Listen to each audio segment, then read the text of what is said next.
आमर अग्रवाल वंशर आमर पूर्वज महाराजा अग्रसेन जी कि द्वापर युगर शेष समय तक राज्य था महाभारत युद्ध में बहुत कम बयस समय से युद्ध सम्मिलित होते पर मुहूर्त महाराजा अग्रसेन क्षत्रिय धर्म छाड़ी वैश्य धर्म आपणे शांति को आपणे युद्ध छाड़ी आज किंतु महाराजा अग्रसेन जहाँ उपदेश थिला आजिका समय जब कहवा बहुत गुरुत्वपूर्ण होती कि शांति एकता समाज में समस्त जमी समान समृद्धि हुए एवं व्यवसाय करी समस्ते समृद्ध रुहतु ये से मेसेज थिला एवं गरीबों जदि गोटे गाँव में जदि कौन गरीब लोक आसी रोला गोटे नीति था जोटा बहुत फेमस है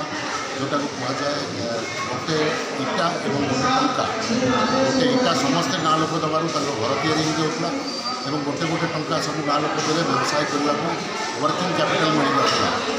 अग्रसेन महाराजा सेवेकार जब आम कहवा अर्बन डेवलपमेंट नीति भी जब देखा जाए आज भी दिल्ली में आप देखिपारे ऐतिहासिक अग्रसेन की बाउली बोली गोटे अच्छी जोटा कि पानी संग्रह करी वर्षा दिने जो पानी अभाव से अन्य जिले में पीवा पानी जमी अभाव न हुए से बाउली आज माने जोटा स्टेप वेल बोली कहुए से आज भी मौजूद रही गोटे ऐतिहासिक इमारत हिसाब से तो ये